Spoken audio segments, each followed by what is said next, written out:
కలియుగమిటులైన కలదుగాని కరుణ జలజాక్ష Hari Hari సర్వేశ్వరా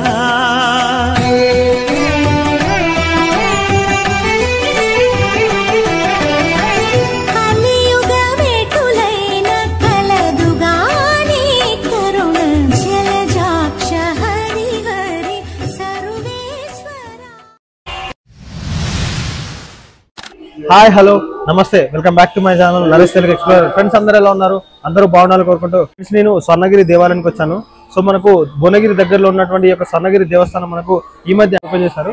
so ముఖ్యంగా మనకి ఈ 2025 ఇయర్ లో న్యూ ఇయర్ లో మనకు ఎలాంటి అప్డేట్ చేశారు, ముఖ్యంగా మనకి ఇక్కడ టెంపుల్ దగ్గరకు వచ్చిన తర్వాత ఇక్కడ అకామిడేషన్ అంటే మనకు స్టేయింగ్ చేయడం కానివ్వండి, అలాగే టెంపుల్ దర్శనం కానివ్వండి, అలాగే మనకు టెంపుల్ దర్శనానికి ఫ్రీ ఏరియాలో ఉంది, అలాగే మనకి ఇక్కడ పార్కింగ్ ఏరియా కానీ, అలాగే ఇక్కడ ఉన్నటువంటి మొత్తం డీటెయిల్స్ ఈ వీడియోలో ఇస్తాను. ముఖ్యంగా మనకు ఎండ్ టు ఎండ్ మనకు స్టార్టింగ్ నుంచి ఎండింగ్ వరకు ఈ వీడియోలో మొత్తం మీకు ఇన్ఫర్మేషన్ ఇస్తాను. నా ఛానల్ కొత్తగా చూస్తున్నట్లయితే please subscribe my channel, subscribe చేసి పక్కన బెల్ ఐకాన్ చేస్తే మరిన్ని వీడియోస్ మరిన్ని అప్డేట్స్ మీకు వస్తాయి ఫ్రెండ్స్. హైదరాబాద్ వరంగల్ నేషనల్ హైవేలో యాదాద్రికి 20 కిలోమీటర్స్ ముందే మనకి ఒక స్వర్ణగిరి టెంపుల్ ఉంటుంది. సో మనకు మెయిన్ రోడ్ నుంచి మనకు 1.5 కిలోమీటర్ దూరంలో లోపలికి వెళ్ళాలి. సో మనకు బస్సులో వచ్చేవారు డైరెక్ట్గా మనకి ఇక్కడ మెయిన్ రోడ్ దగ్గర దిగి అక్కడ నుంచి మనకు ఆటోస్లో మనం టెంపుల్ని చేరుకోవచ్చు. ఈ యొక్క టెంపుల్ చేరుకోవడానికి మనకు మెయిన్ హైవే నుంచి ఎంట్రీ అండ్ ఎగ్జిట్ వేస్ డిఫరెంట్గా ఉన్నాయి. సో ఇక వేస్ చూసుకోనండి. సో ఇలా టెంపుల్ ప్రిమిసెస్లో వచ్చిన తర్వాత మనకి ఇలా లాస్ట్లో వెళ్తే మనకి ఇలా కార్ పార్కింగ్ స్పేస్ ఉంటుంది.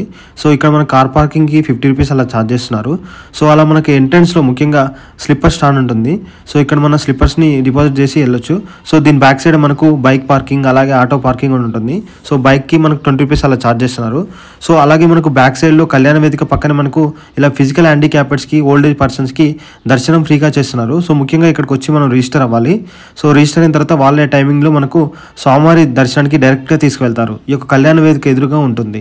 సో మనకి ఇలా కనిపిస్తున్న బిల్డింగ్ మనకు స్వామివారి నిత్య కళ్యాణ వేదిక. ఇందులో మనకు 1200 మెంబర్స్ వరకు స్వామివారి కళ్యాణం చూసే విధంగా ఇక్కడ నిర్మించారు. సో ఇందులో మనకు సెకండ్ ఫ్లోర్లో మనకు అకామిడేషన్ ఉంటుంది. ఇక్కడ అకామిడేషన్ అంటే మనకు 12 అవర్స్కి అలా 1980 రూపీస్ అలా ఛార్జ్ చేస్తున్నారు. 1000 రూపీస్ అలా డిపాజిట్ చేసుకుంటున్నారు. సో ముఖ్యంగా మీ యొక్క కన్వెంట్ బట్టి మీ యొక్క వీలుని బట్టి మీ రూమ్స్ తీసుకోవచ్చు. సో ఇక డైనింగ్ హాల్ చూడవచ్చు. సో ఇక్కడ ఉన్నటువంటి ఒకసారి రూమ్ చూడండి. సో ఈ యొక్క నిత్య కళ్యాణ వేదిక బిల్డింగ్లో మనకు గ్రౌండ్ ఫ్లోర్లో మనకు నిత్య అన్నదాన సత్రం కూడా ఉంటుంది. సో 12 to 3 PM వరకు ఓపెన్ చేసి వస్తారు. డైలీ మనకి ఇక్కడ అన్నదానం కూడా దగ్గర 500 to 1000 మెంబర్స్ వరకు మనకు అన్నదానం చేస్తారు. టెంపుల్ ఎంట్రన్స్లో మనకు ఇలా బ్రహ్మరథం ఉంటుంది.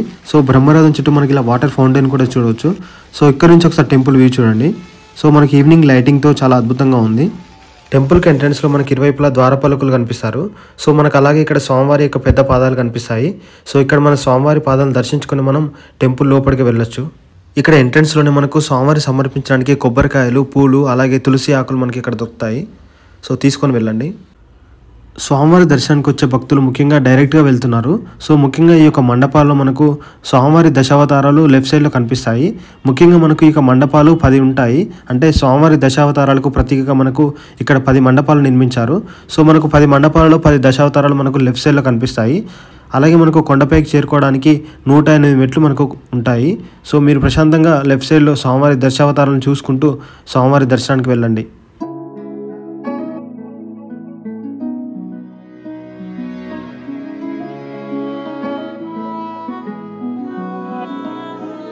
సో ఇలా మనం కొండపైకి చేరుకోగానే మనకు లెఫ్ట్ సైడ్ లోపల టికెట్ కౌంటర్స్ ఉంటాయి. ఇందులో స్వామివారి సేవ సంబంధించినటువంటి టికెట్స్ అలాగే దర్శనం సంబంధించినటువంటి టికెట్స్ దొరుకుతాయి. ముఖ్యంగా మనకు స్వామివారి దర్శనానికి సువర్ణ కుంకుమార్చన అంటే మనకు 600 రూపీస్లో స్వామివారి 2 personsకు దర్శనం జరుగుతుంది. అలాగే మనకు లడ్డు ప్రసాదం కూడా ఇస్తారు. అలాగే మనం 1000-2000 రూపీస్ స్వామివారికి డొనేట్ చేసి మనం స్వామివారి దర్శనానికి వెళ్ళొచ్చు. అలాగే మనకు 50 రూపీస్ దర్శనం కూడా ఉంటుంది.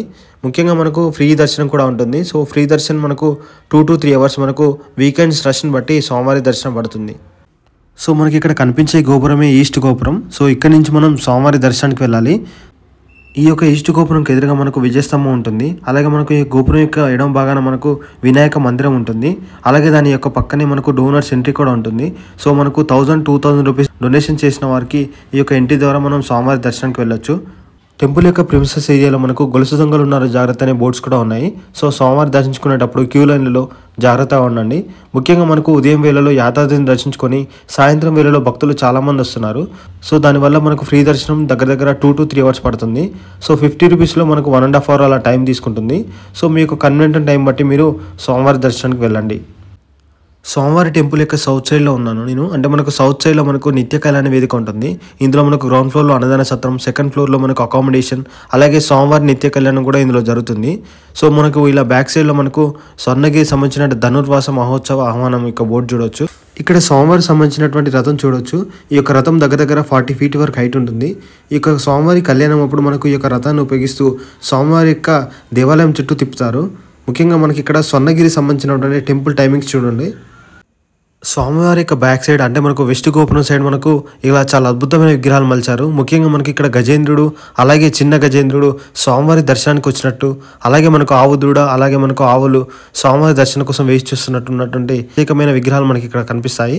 సో అలాగే మనకు అద్భుతమైన లైటింగ్తో మనకు ఈ యొక్క సరౌండింగ్స్ని డెవలప్ చేశారు. ముఖ్యంగా మనకి ఇక్కడ ఫిజికల్ హ్యాండిక్యాప్డ్స్కి ఈ యొక్క టైమింగ్స్ మనకి ఇక్కడ బోర్డు రూపంలో చూడవచ్చు. ఇదే వెస్ట్ గోపురం. మనకి టెంపుల్ ప్రిమిసెస్లో మనకు వాష్రూమ్స్, అలాగే డ్రింకింగ్ వాటర్ ఫెసిలిటీస్ చాలా ఏర్పాటు చేశారు. సో మనకి ఇక్కడ లెఫ్ట్ సైడ్లో చూడవచ్చు. ముఖ్యంగా మనకి ఈ యొక్క టెంపుల్ వచ్చేసి 22 acresలో నిర్మించారు. దాదాపుగా మనకి ఈ యొక్క టెంపుల్ నిర్మించడానికి 7 years వరకు పట్టిందంట. సో ముఖ్యంగా మనకు మల్లేపల్లి రామారావు గారు వారి యొక్క ఫ్యామిలీ ఈ యొక్క టెంపుల్ని నిర్మించారు. సో ముఖ్యంగా మనకు ఈ యొక్క టెంపుల్ కార్నర్స్ చుట్టూ స్వామివారి నామాలతో ఏర్పాటు చేసినటువంటి స్తంభాలు చాలా అద్భుతంగా నిర్మించారు. సో ఇదే మనకు నార్త్ గోపురం. సో స్వామివారి దర్శనం అయిన తర్వాత మనకు ఈ గోపురం నుంచి బయటకు వస్తాము. మనం నార్త్ గోపురం నుంచి బయటికి రాగానే మనకు ఎడమ వైపున హనుమాన్ మండపం ఉంటుంది.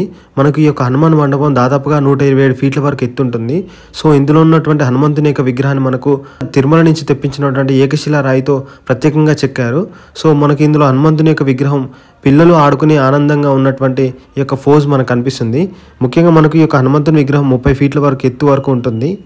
హనుమాన్ మండపం యొక్క పక్కనే మనకు జయగంట ఉంటుంది. ఇది దాదాపుగా మనకు 1700 kg వరకు ఉంటుంది. ఇది మనకు ప్రపంచంలోనే 2వ అతిపెద్ద జయగంట. మొదటిది వచ్చేసి మనకు అయోధ్య రామాలయం ఉన్నటువంటి జయగంట దాదాపుగా 2500 kilos వరకు ఉంటుంది. ఇది భక్తుల యొక్క రద్దీ దృష్ట్యా మనకు ఇది క్లోజ్ చేశారు.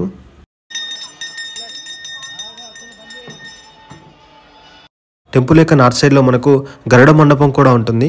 ఇది దాదాపు మనకు 20 నుంచి 30 feet ఎత్తులో ఉంటుంది. సో ఇక్కడ గరుడ స్వామివారిని దర్శించుకోవచ్చు.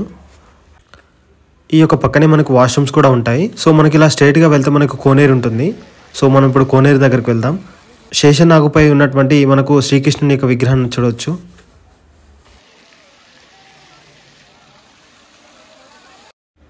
సో ఇలా మనం స్ట్రైట్గా వెళ్తే జలనారాయణ స్వామివారి యొక్క కోనేరు ఫస్ట్ ఫ్లోర్లోకి వెళ్తాం.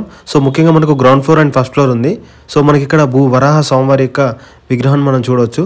సో ఈ యొక్క మండపంలో మనకు భూ వరాహ స్వామివారు, మరొక మండపంలో లక్ష్మీ నరసింహ స్వామివారు మనకు కనిపిస్తారు. సో మనం డైరెక్ట్గా మనం ఈ యొక్క ఫస్ట్ ఫ్లోర్లోకి వెళ్దాం. సో ఫస్ట్ ఫ్లోర్ నుంచి మనం స్వామివారిని ఒకసారి వ్యూ చూడవచ్చు. మనకి ఇక్కడ కనిపించే కోనేరు మధ్యలో ఉన్నటువంటి విష్ణుమూర్తి స్వామివారిని జలనారాయణుడు అంటారు. ముఖ్యంగా మనకు ప్రపంచంలో ఉన్నటువంటి జలనారాయణ యొక్క విగ్రహాలలో ఇది 2వది. మొదటిది వచ్చేసి మనకు నేపాల్లో ఉంటుంది. సో మన ఇండియాలో మనకు ఇది 2వది. ముఖ్యంగా మనకు ఈ యొక్క నారాయణ స్వామివారి యొక్క చుట్టూ ఉన్నటువంటి 4 మండపాలు 4 వేదాలకు నిదర్శనం అంట. సో అలాగే మనకు 4 మూలల్లో 4 దేవతలను కూడా ప్రతిష్ఠించారు.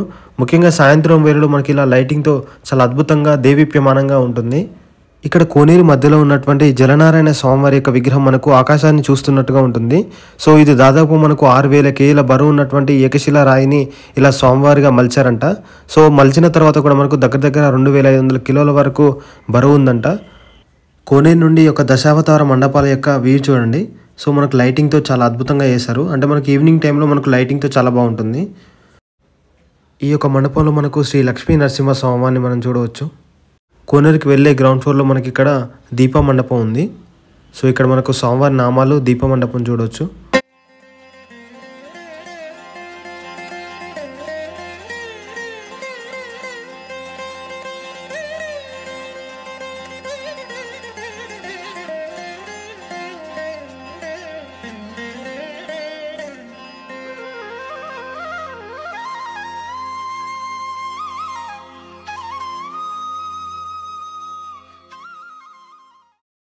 కోనేరులోని జలనారాయణ స్వామివారిని దర్శించుకున్న తర్వాత మనం కొంచెం ముందుగా రాగానే మనకు లెఫ్ట్ సైడ్ లోపల చిల్డ్రన్స్ గేమ్స్ ఉంటాయి. అలాగే మనకు సెల్ఫీ బూత్ కూడా ఉంటుంది. సో ఈ యొక్క సెల్ఫీ బూత్లో మనకు ఈచ్ 1 personకి 20 rupees అలా ఛార్జ్ చేస్తున్నారు. ఈ యొక్క సెల్ఫీ బూత్లో మనకు 20 to 30 seconds వరకు ఈచ్ 1 personకి మనకు టైం ఇస్తున్నారు. సో మీరు ఒకసారి ట్రై చేయండి. సో టెంపుల్లోని గర్భగుడిలోకి మనకు ఎలాంటి మొబైల్స్ అండ్ ఎలక్ట్రానిక్ గాడ్జెట్స్ మనకు అలౌ లేదు. సో ఖచ్చితంగా మనకు బయట డిపాజిట్ చేసి స్వామివారి దర్శనానికి వెళ్ళాలి. ముఖ్యంగా ఇక్కడ స్వామివారి దర్శించుకోవాలనుకునే భక్తులు ఇక్కడికి మార్నింగ్ రావడానికి ట్రై చేయండి. ఎందుకంటే చాలామంది భక్తులు యాదాద్రి లక్ష్మీ నరసింహ స్వామివారిని దర్శించుకొని ఈవినింగ్ వరకు ఇక్కడికి వస్తున్నారు. సో ఈవినింగ్ మనకు స్వామివారి దర్శనానికి దగ్గర 1 to 2 hours 3 hours అలా టైం పడుతుంది. సో మీకు తొందరగా దర్శనం కావాలంటే మనకు మార్నింగ్ ఆర్ ఆఫ్టర్నూన్ ఇక్కడ ఫ్రీగా ఉంటుంది. సో అలాగే మనకు అన్నదాన సత్రం కూడా 12 to 3 వరకు ఓపెన్ చేసి ఉంచుతారు. సో మీ యొక్క వీలు బట్టి ఇక్కడ స్వామివారిని దర్శించుకోండి. సో మీకు స్వర్ణగిరి సంబంధించినటువంటి ఎలాంటి డౌట్స్ ఉన్నా నాకు కామెంట్ బాక్స్లో కామెంట్ చేయండి ఫ్రెండ్స్. మరిన్ని వీడియోస్ కోసం నా ఛానల్ సబ్స్క్రైబ్ చేయండి. అలాగే మనకి యాదాద్రి సంబంధించినటువంటి రీసెంట్ వీడియో నా ఛానల్లో పోస్ట్ చేశాను. ఆ యొక్క వీడియో చూడండి. Thank you for watching.